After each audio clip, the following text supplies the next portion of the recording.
For video transmission or surveillance system, so we could not see that. We could not see this for how to say that. We cannot see this for absolute as an absolute answer because we cannot say all kinds of video transmission. But usually, for the video type transmission service is require a real-time service. So usually they choose to use or they prefer to use UDP protocol.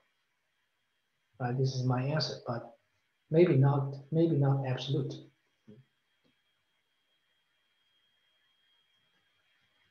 Okay, actually we finish all the important chapters today, and from chapter 7 to chapter 10 actually is not the key chapters. So let me just point out some important point you need to remember.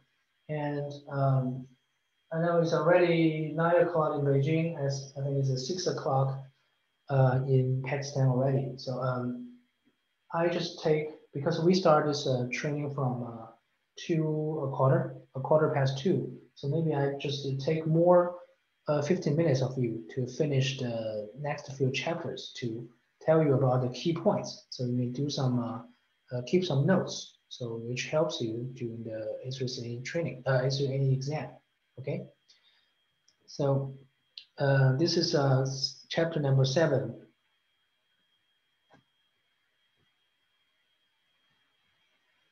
This actually is the overview of H3C's products. For H3C, we just glance at routers and switches. And for routers, it just tells you that routers router is a layer 3 device. So please remember this, router is a layer 3 device. It can work on layer 1, 2, 3, but it's a layer 3 device, right? They forward the packet. We forward the logical packet according to routing table, right? Why router works at layer 3? Because it forward packet logically by routing table. So this is the key points. Packet is the forwarding unit of router, right? So this one is not a key point, so we just keep that. For switch is a layer 2 device. It's a layer 2 device. It works at layer 1 and layer 2, but it's a layer 2 device. If switch is forward free, according to MAC table, layer 2 table.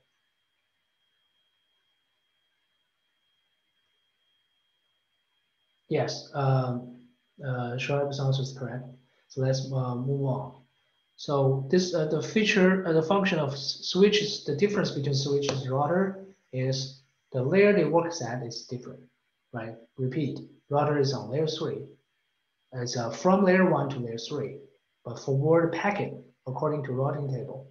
Switch worked from at layer 1, layer 2, forwarding is free according to MAC table.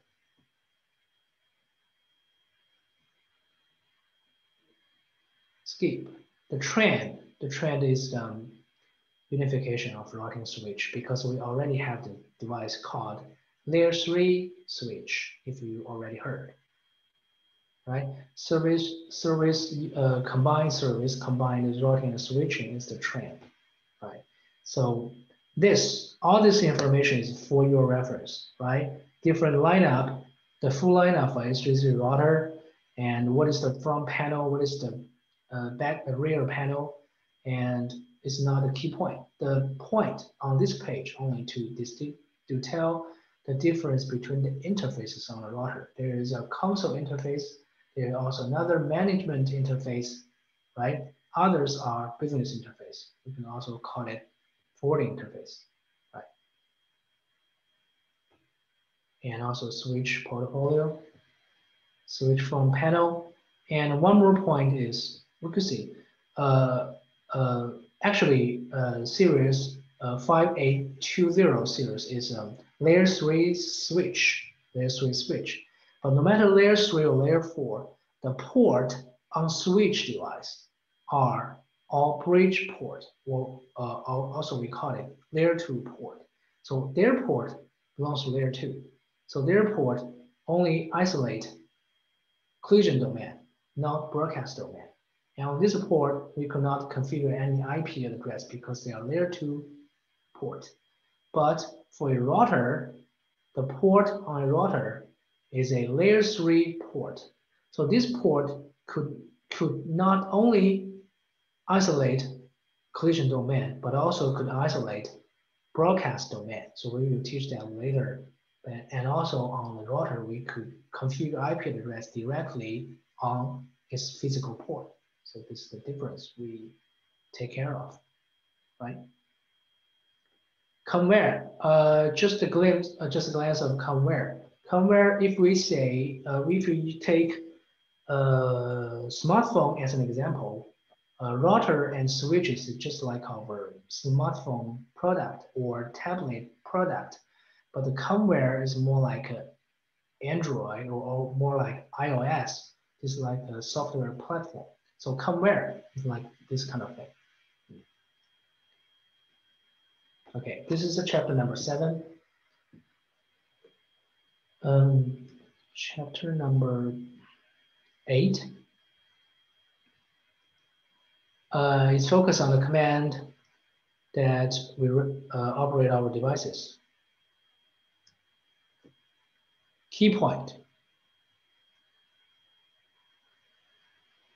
How to access to our device. We just remember we could access to the device by console port,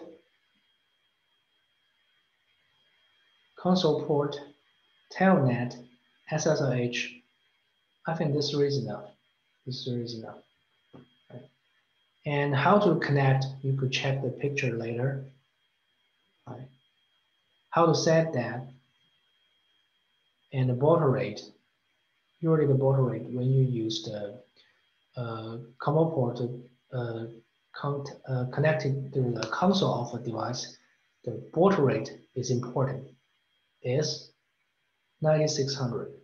It's 9600, right? Just remember this. And this is the picture capture of when you log into the device by console.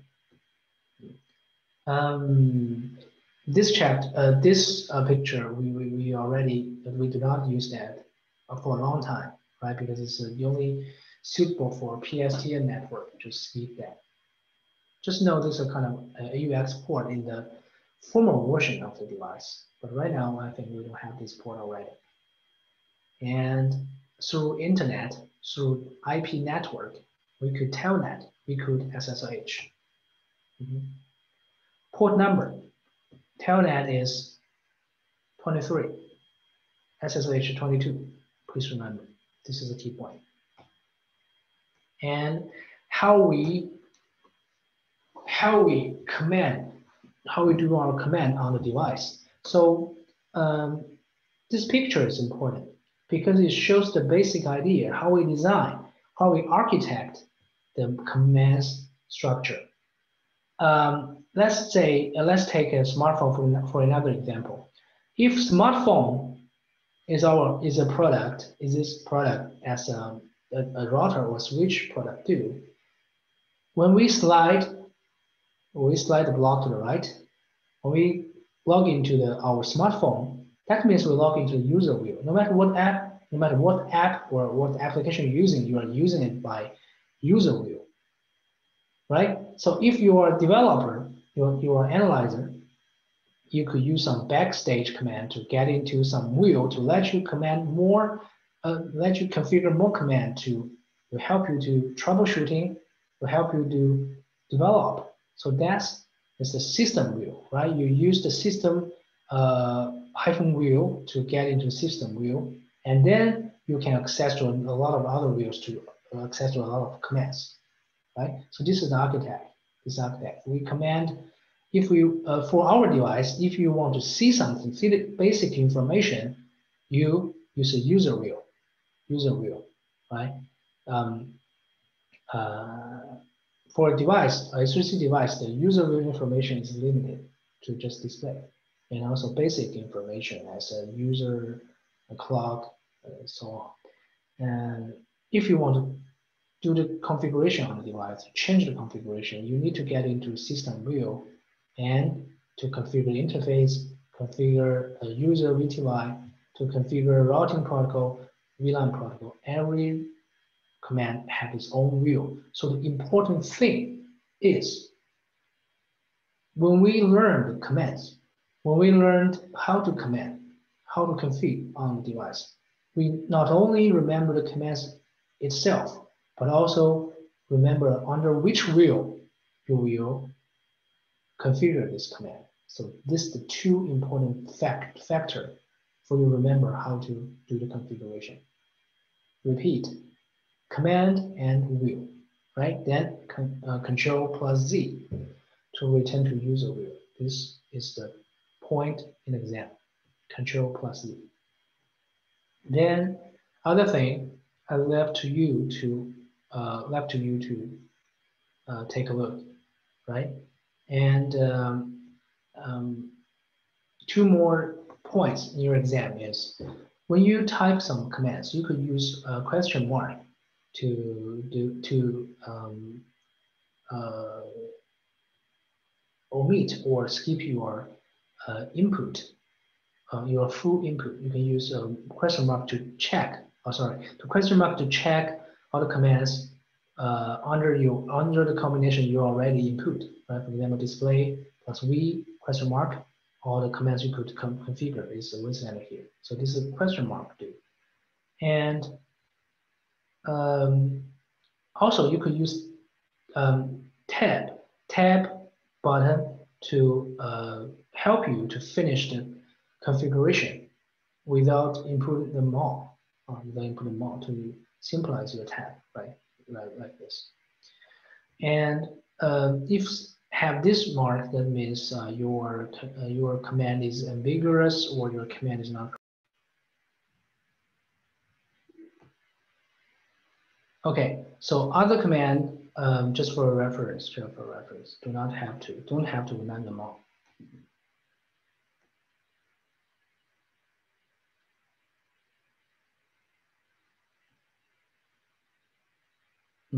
For the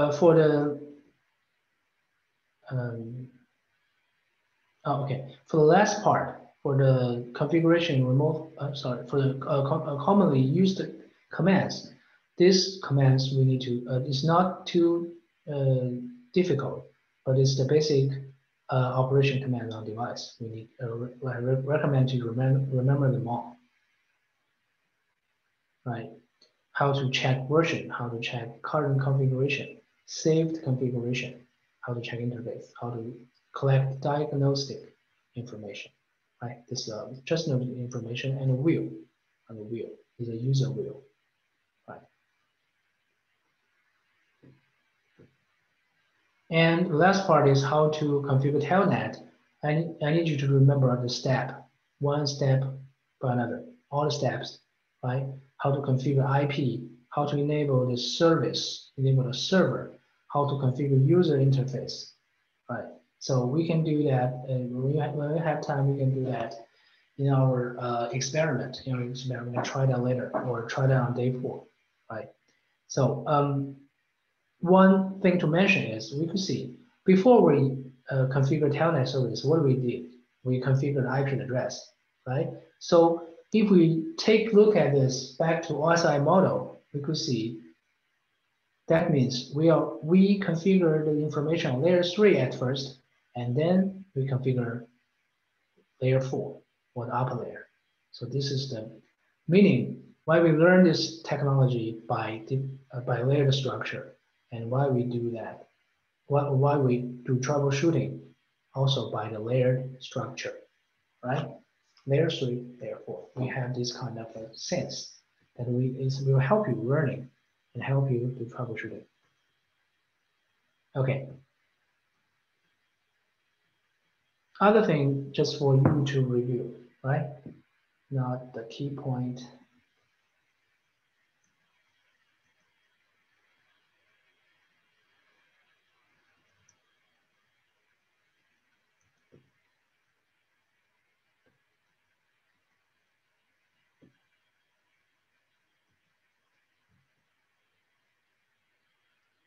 On chapter number 9, how to manage the files on the device. So some key points like this. Firstly, we need to know three kinds of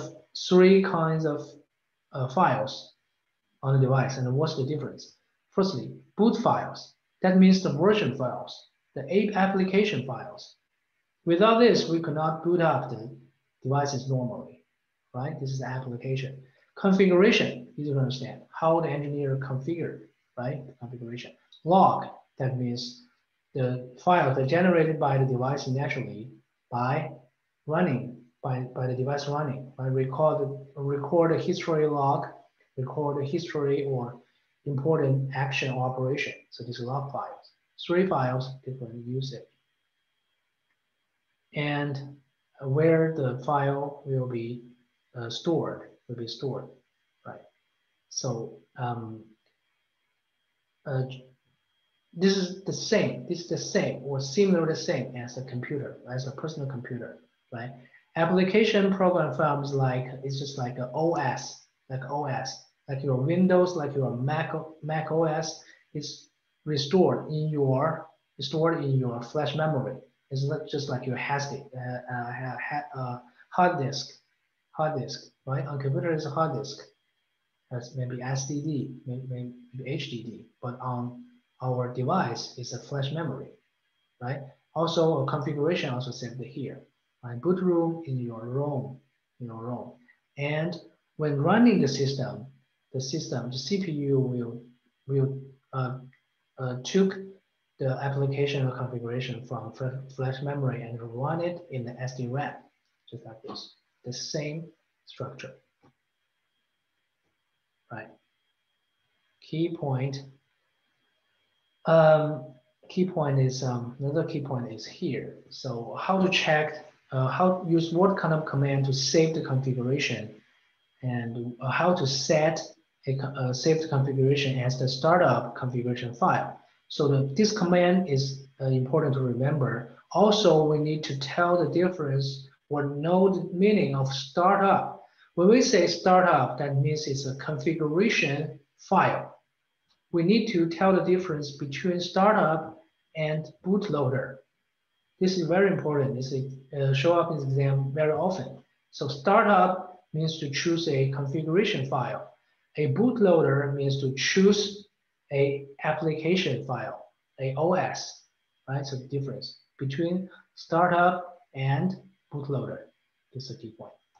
Another command is left for you to review. FTP, TFTP, right? The key point to configure FTP is to enable the service. FTP server enable, right? To use the device as an FTP server, and you use the PC's FTP client to upload or download, and create a user on device, and to let the user have a password. Then you use the client to use the combination to access to the server, to the device, and to upload and download, right? TFTP the same, command is simple, right? Just to remember that. Here, mentioned just now, bootloader is to choose system file, OS, application file, right? One more time. Okay. So the last important thing is this booting process. If you know the computer is very similar, So firstly, power on. And the hardware will do the self-exam. So here the key point. Remember, self-exam, hardware exam will be done directly after power on.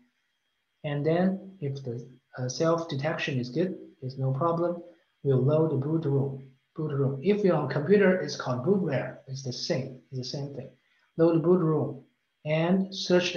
After boot room is running, search lead to application, lead to OS, lead to application. If find no application, here key point. Not power off, just left in boot room menu, right? If found the OS, found the application, then load the application from the flash to SDRAM to RAM, RAM, and then check the configuration. If there's a startup configuration, to use the configuration to start up and get into the CLI command line wheel. If there's no default, if there's no configuration assigned or configuration set by engineer, then to load by default configuration. There's a default configuration in the device all the time, right?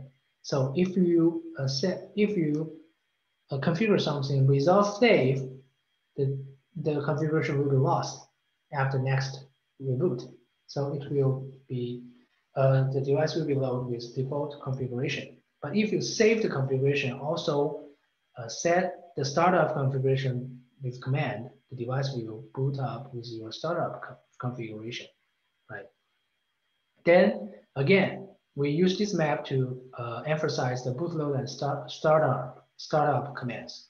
So when you use bootloader command, that means you decide here, you decide which one to load, which application to load. You use bootloader to decide here.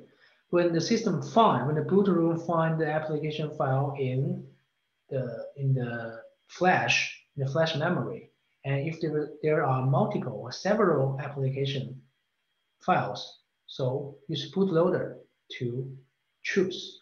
But for startup, you just choose the configuration. You just decide here, right? After booting up, and system will find whether it's a startup configuration. You use startup to set one from the saved configuration. So the difference you need to emphasize again, right? Bootloader here, startup here. And on this page, another key point here. Control D to actually Control B to join the boot room is common sense. Control B is going to boot room. But if your device is a new lineup, so already exists the extension boot room, extended boot room, and the basic boot room. So Control D is going to join basic boot room, and Control B is going to extended boot room. So know the difference. Remember the commands. And Control T is to do the heavy memory test, right? So this command we also key point we need to remember. Okay, this is for chapter number 9. I'm so sorry, we have one more chapter to go. I finish it in 5 minutes.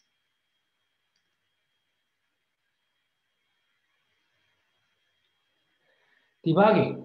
So in this chapter, what is debugging? So user usually do not use debugging function because debugging only used for troubleshooting or developing. Mr. Right? Terence, how long will it take? Actually, we have some other online sessions. Can you please compile it? Pardon me? It's me, Farooq. I said, how long will it take actually? Because I have some other online sessions.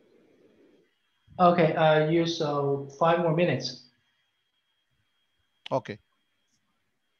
I'm so sorry to take use of your time. So let's finish this in 5 minutes. And for debugging, so there are 2 parts. So the first important part is the connectivity, also called reachability test. We involve 2 commands. One is pin, another is traceroute. Pin is we will use ICMP package to pin. Already mentioned that is in the former chapter, right? When we pin our destination device or host, we'll send ICMP ICO request and wait for ICMP ICO reply. So that's the reachability test, right? Like this. Parameters, this one, -A, -T, and -H, -C. This is and -F. This is the common usually showed up in your exam, right? Please remember the meaning of these pin parameters. And for traceroute,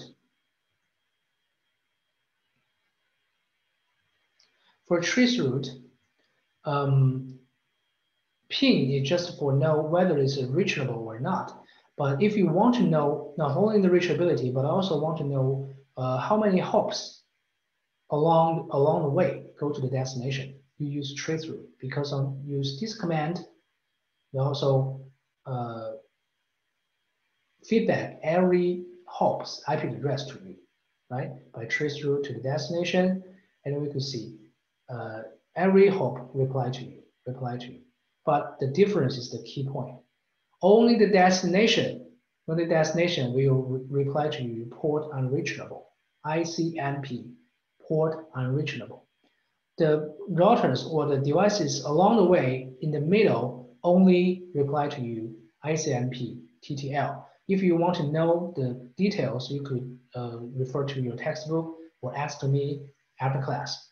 But if you just for information, if just information is enough, we remember. Destination, reply port unreachable, right? Other device reply TTL expect.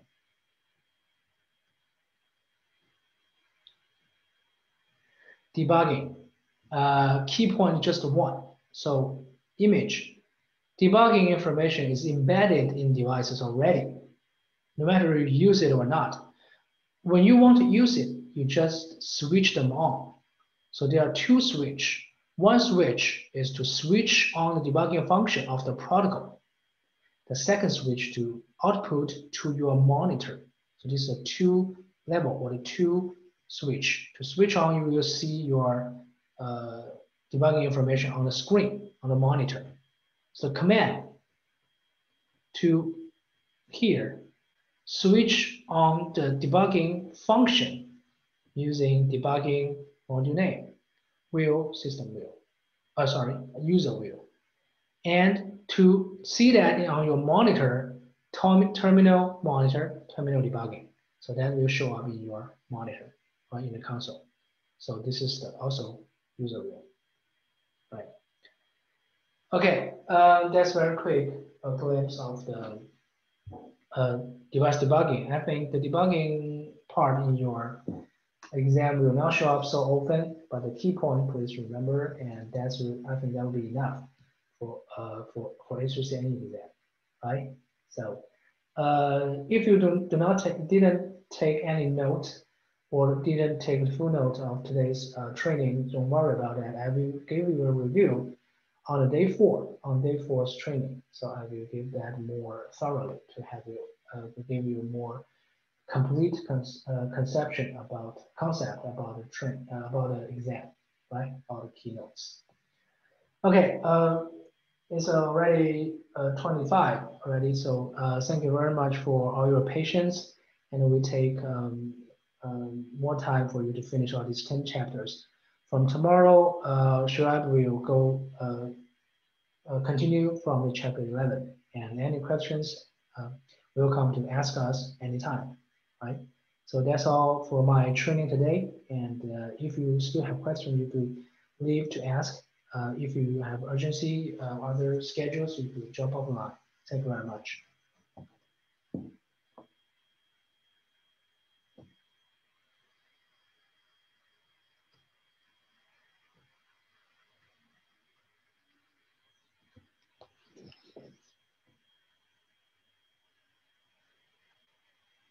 Thank you all. Thank you all. Wish you have a good day.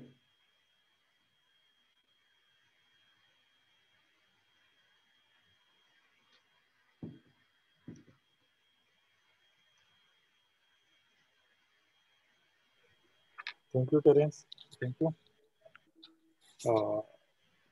अच्छा, किसी का कोई question है यहाँ पे आज के related? Off the record for what? I am asking to the participants that is there any query from someone? Is there any question? Sorry. If not, then we can finish the meeting. Yes, I don't have extra questions. So if our trainee do not have any question for me, yes, we could finish this. They could drop off the line. Yes. Okay. Welcome everyone. Thank you for joining. And tomorrow we will be meet again at the same time from 2 to 4, from 2 to 6, right? And we will discuss 8 more chapter by tomorrow.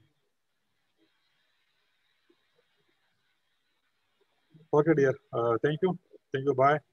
Bye, Terence. Bye-bye. Thank you all. See you day 4. Okay. See you tomorrow. Bye-bye. Bye-bye.